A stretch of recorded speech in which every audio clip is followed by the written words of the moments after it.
Ngauchokela mu Yohani chapter 1 mena kuforokoza za ophunzira oyamba a Yesu Kristo.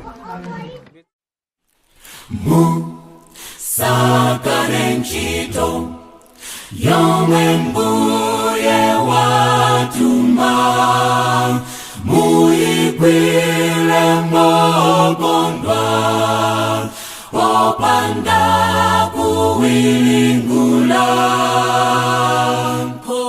Mphotho yanu ilipo mwamba, mudzalandira akubwera posachedwa. Limika pita ntchito yokagwire, pilira kwatsala nthawi pang'ono posachedwa tikocheza. Limika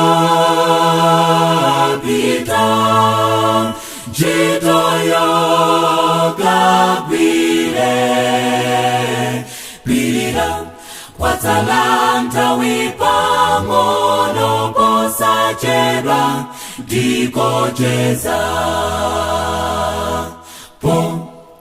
Yitana Mbuye vomerani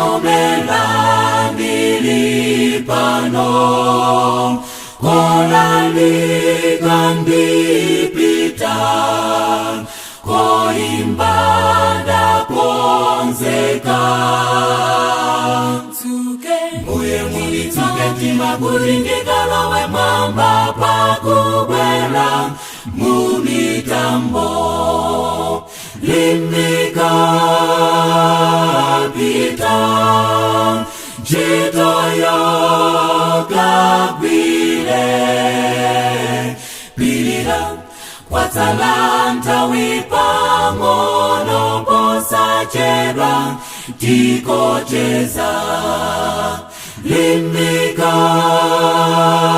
pita ntchito yokagwire, pilira kwatsala nthawi pang'ono posachedwa tikocheza. Mphotho yanu ilipo mwamba, mudzalandira akubwera posachedwa. Mbuye mulitsuke mtima kuti ndikalowe mwamba pakubwera mumitambo.